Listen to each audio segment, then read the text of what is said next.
بتوں کے ساتھ ملایا گیا ہے، شراب کو ناپاک قرار دیا گیا ہے، شیطانی کام قرار دیا گیا ہے، اس سے بچنے کا حکم دیا گیا ہے، کامیابی کا مدار اس سے بچنے پر رکھا ہے، شراب کو عداوت اور بغض کا سبب قرار دیا ہے، شراب کو ذکر اللہ اور نماز سے روکنے والی چیز فرمایا ہے، تو اس سے باز رہنے کی تاکیدی حکم فرمایا ہے۔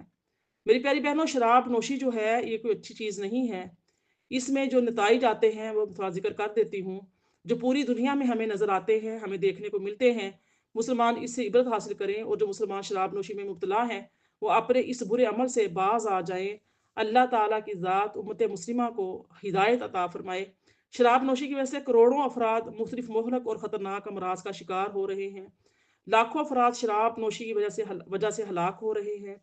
زیادہ تر سڑک حادثات شراب پی کر گاڑی چلانے کی وجہ سے ہو رہے ہیں۔ ہزاروں افراد شرابیوں کے ہاتھ بے قصور قتل و غارت گری کا نشانہ بن رہے ہیں۔ لاکھوں عورتیں شرابی شوہروں کے ظلم و ستم کا نشانہ بنتی ہیں۔ لاکھوں عورتیں شرابی مردوں کی طرف سے جنسی حملوں کا شکار ہو رہی ہیں۔ والدین کی شراب نوشی کی وجہ سے زندگی کی توانائیوں سے عاری اور مختلف امراض میں مبتلا بچے پیدا ہو رہے ہیں۔ لاکھوں بچے شرابی والدین کی وجہ سے یتیمی اور اسیری کی زندگی بسر کرنے پر مجبور ہیں۔ شرابی شخص کے گھر والے اور اہل و عیال اس کی ہمدردی اور پیار اور محبت سے محروم ہو رہے ہیں۔ ان نقصانات کے علاوہ شراب کے اقتصادی نقصانات بھی بہت زیادہ ہیں۔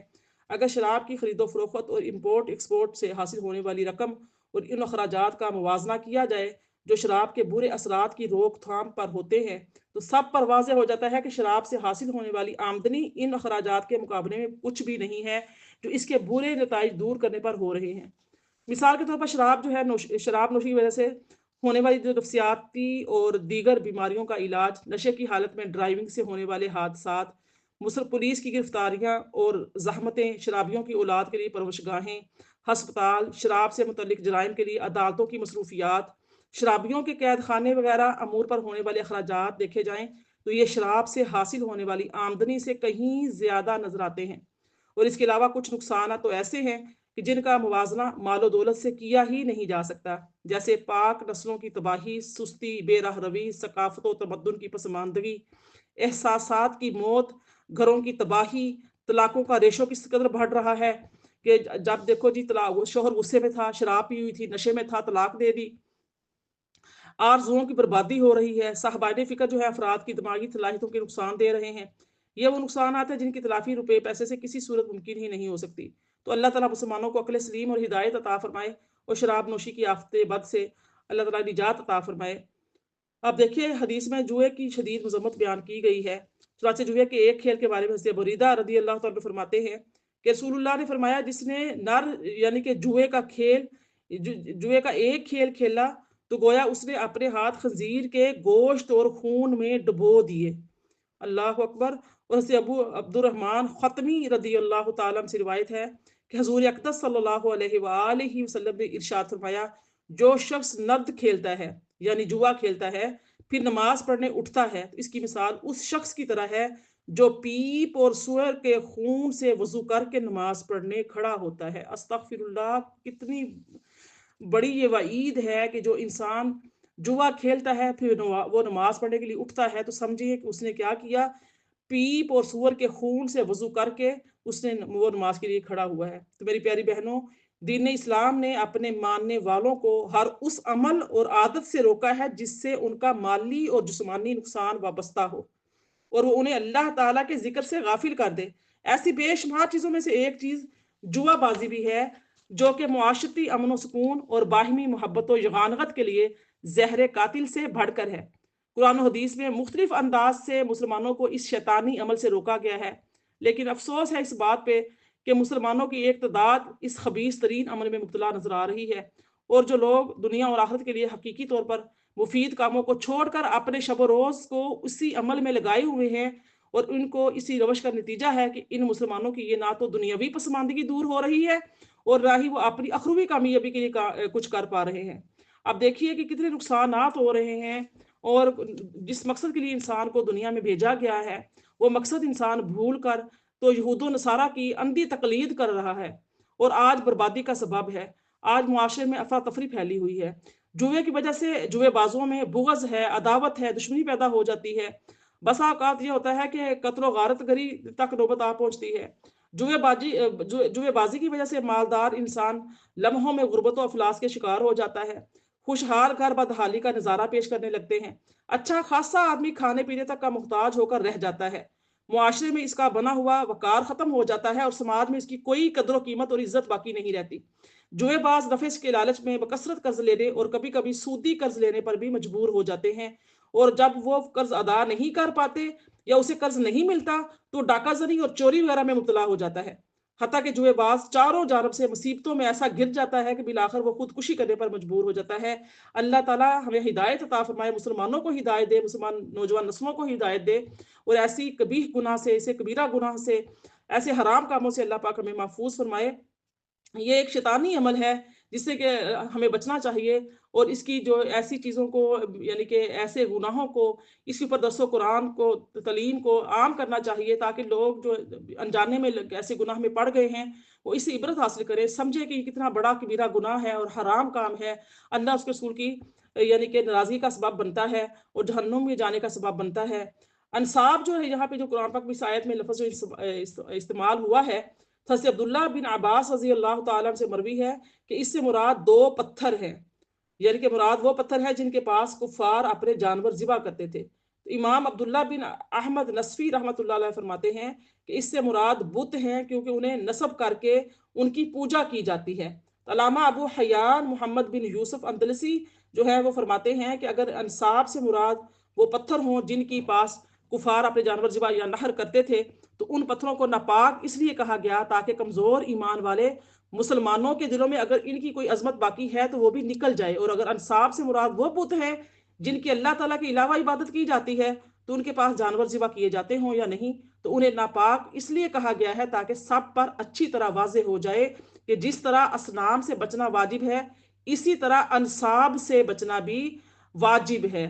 تو ازلام زمانہ جاہلیت میں کفار نے 3 تیر بنائے ہوئے تھے، ان میں سے ایک پر لکھا تھا ہاں، دوسرے پر لکھا تھا نہیں، اور تیسرا جو تیر تھا وہ خالی ہوتا تھا۔ تو وہ لوگ ان تیروں کی بہت تعظیم کرتے تھے، اور یہ تیر کاہنوں کے پاس ہوتے تھے اور کعبہ معظمہ میں کفار قریش کے پاس ہوتے تھے۔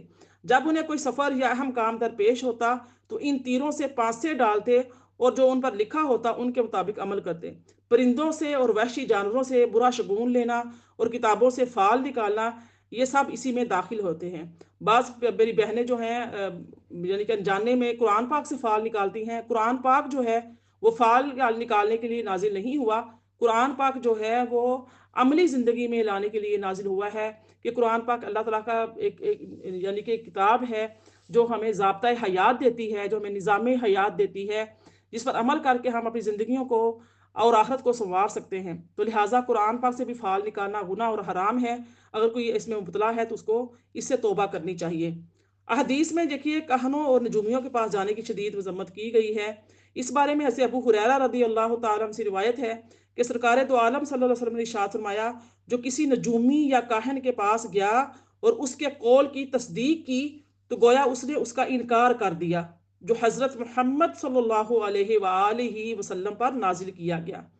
حضرت واصلہ بن اسقا رضی اللہ تعالیٰ عنہ فرماتے ہیں کہ سرکار دو عالم صلی اللہ علیہ وآلہ وسلم نے ارشاد فرمایا، جو کاہن کے پاس آیا اور اس سے کسی چیز کے بارے میں پوچھا تو 40 راتوں تک اس کی توبہ روک دی جاتی ہے، اور اگر اس نے اس کی تصدیق کی تو کفر کیا۔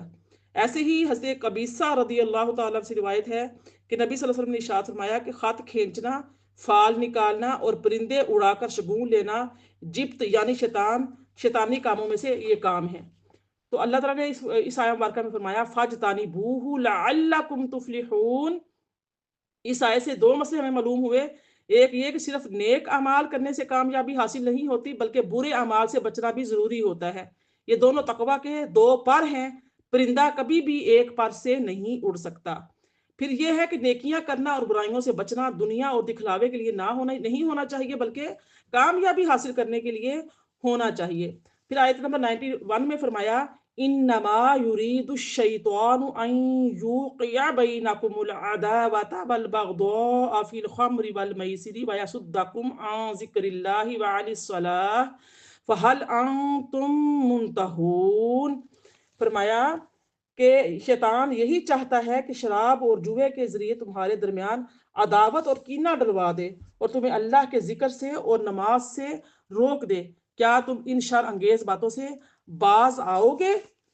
اللہ اکبر۔ انما یرید الشیطان، یعنی کہ شیطان جو ہے وہ کیا، اس کا تو ارادہ ہی یہی ہے، وہ تو چاہتا ہی یہی ہے۔ اس آیہ مبارکہ میں شراب اور جوئے کے نتائج اور وبال اس کا جو ہے نا وہ بیان فرمائے گئے کہ شراب خوری اور جوئے بازی کا ظاہری دنیاوی وبال تو ہے ہی، اور اس کے آپس میں بغض اور عداوتیں پیدا ہوتی ہیں، جبکہ ظاہری جو ہے دینی وبال یہ ہے کہ جو شخص ان برائیوں میں مبتلا ہو جاتا ہے وہ ذکر الہی اور نماز کے اوقات کی پابندی سے محروم ہو جاتا ہے۔ تو ہمیں اس سے کیا معلوم ہو رہا ہے اس آیہ مبارکہ سے کہ جو چیز اللہ کے ذکر اور نماز سے روکے وہ بری ہے اور چھوڑنے کے قابل ہے۔ اس لیے جمعہ کی اذان کے بعد تجارت جو ہے وہ حرام، جب جمعہ کی اذان ہو جائے اس کے بعد تجارت جو ہے وہ حرام ہے۔ پھر اللہ پاک نے فرمایا آیت نمبر 92 دیکھ لیجئے، وَأَطِيعُوا اللَّهَ وَأَطِيعُوا الرَّسُولَ فَاحْذَرُوا فَإِن تَوَلَّيْتُمْ فَاعْلَمُوا أَنَّمَا عَلَى رَسُولِنَا الْبَلَاغُ الْمُبِينُ۔ فرمایا کہ اور تم اللہ کی اطاعت کرو اور رسول کریم صلی اللہ علیہ وآلہ وسلم کی اطاعت کرو، خدا اور رسول صلی اللہ علیہ وسلم کی مخالفت سے بچتے رہو۔ پھر اگر تم نے روگردانی کی تو جان لو کہ ہمارے رسول صلی اللہ علیہ وآلہ وسلم پر صرف احکام کا واضح طور پر پہنچا دینا ہی ہے اور وہ یہ فریضہ ادا فرما چکے ہیں۔ سبحان اللہ۔ فرمایا وَأَطِيعُوا اللَّهَ وَأَطِيعُوا الرَّسُولَ، اور اللہ کا حکم مانو اور رسول صلی اللہ علیہ وآلہ وسلم کا حکم مانو۔ یعنی اللہ تعالیٰ اور اس کے حبیب صلی اللہ علیہ وسلم نے جس کام کا تمہیں حکم دیا ہے اور جس کام سے منع کیا ہے اس میں سے کیا کرو، ان کا حکم مانو، اور احکامات اور ممنوعات اللہ تعالیٰ اور اس کے حبیب صلی اللہ علیہ وآلہ وسلم کی مخالفت کرنے سے ڈرو۔ پھر اگر تم اس سے منہ موڑ لو جس کا تمہیں حکم دیا گیا ہے اور جس سے منع کیا گیا ہے تو جان لو کہ اس سے ہمارے حبیب صلی اللہ علیہ وسلم کا کوئی نقصان نہیں، کیونکہ ہمارے رسول صلی اللہ علیہ وسلم پر تو صرف واضح طور پر تبلیغ فرما دینا لازم ہے، بلکہ اس میں تمہارا اپنا نقصان ہے کہ تم اپنے اعراض کے جواب سے اللہ تعالیٰ کی ناراضگی اور اس کے عذاب کے مستحق ٹھہرو گے۔ وما علیہ الا البلاغ۔